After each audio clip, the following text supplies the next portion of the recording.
నమస్తే అన్న, అందరికీ నమస్కారం.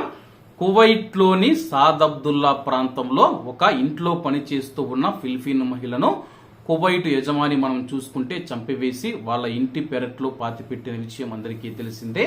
అలాగే తాజాగా కువైట్లో ఆ యొక్క మృతదేహాన్ని వెలికితీసి ఫోరెన్సిక్ విభాగానికి పంపారు. అలాగే ప్రస్తుతం ఈ యొక్క ఫిలిపిన్ మహిళ కేసులో పెద్ద ట్విస్ట్ అయితే బయటపడింది. అలాగే ఈ యొక్క కేసుకు సంబంధించి ఫిలిపిన్ స్థానిక మీడియా తెలిపిన వివరాల ప్రకారం కువైట్ లోని ఇంట్లో పనిచేస్తూ ఉన్న ఫిలిపిన్ మహిళ ఎవరైతే ఉన్నారో నకలాబాన్ గారు, ఆమె చనిపోయి 2 నెలలు అవుతూ ఉందని చెప్పేసి 2 నెలలు ఈ విషయాన్ని దాచిపెట్టారని చెప్పేసి 2 నెలల ముందు మనం చూసుకుంటే మిస్సింగ్ కేసు నమోదయ్యింది. అలాగే దీనికి సంబంధించి కువైట్ యజమాని నిందితుడు ఎవరైతే ఉన్నారో అతను అదే ఇంట్లో పనిచేస్తూ ఉన్న 2వ ఫిలిపిన్ మహిళను కూడా చంపాడని చెప్పేసి ఫిలిపిన్ కు సంబంధించిన చట్టసభ సభ్యుడు ఆరోపించాడు. ఫిలిపిన్ దినపత్రిక ఫిల్ స్టార్ గ్లోబల్ ఈ యొక్క విషయాన్ని పేర్కొంది.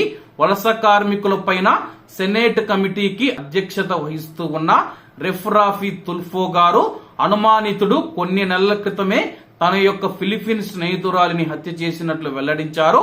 ఈ విషయానికి సంబంధించి migrant workers ministry secretary Hans Leo Cacdac తో కూడా సంప్రదింపులు జరుపుతూ ఉన్నట్లు ఆయన తెలిపారు.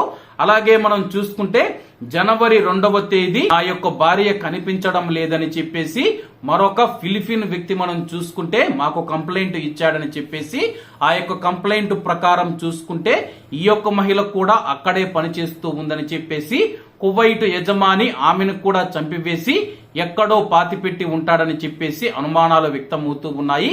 దీనికి సంబంధించి కువైట్ అధికారులతో మేము సంప్రదింపులు జరుపుతూ ఉన్నాము. ఖచ్చితంగా ఈ యొక్క విషయం పైన స్పష్టత రావాల్సి ఉందని చెప్పేసి, అలాగే ప్రస్తుతం ప్రాథమిక విచారణలో మనం చూసుకుంటే ఆ యొక్క కువైట్ నిందితుడు మరొక ఫిలిపిన్ మహిళను కూడా చంపినట్టు తెలుస్తూ ఉంది.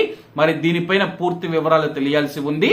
ఏది ఏమైనా సరే ప్రస్తుతం ఈ యొక్క కేసులో తీగలాగితే డొంక కదులుతూ ఉంది. మరి ఈ యొక్క కేసు ఎటువంటి మలుపులు తీసుకుంటుందో, అలాగే ఈ యొక్క కేసులో ఇంకా ఎంతమంది చనిపోయారో తెలియడం లేదు. ఏది ఏమైనా సరే ఈ కేసు ఇంతటితో ముగిసిపోవాలని చెప్పేసి అందరం కోరుకుందాం. కాబట్టి అందరూ బాగుండాలి, అందులో మనం ఉండాలి. అందరికీ నమస్తే అన్న, జై హింద్.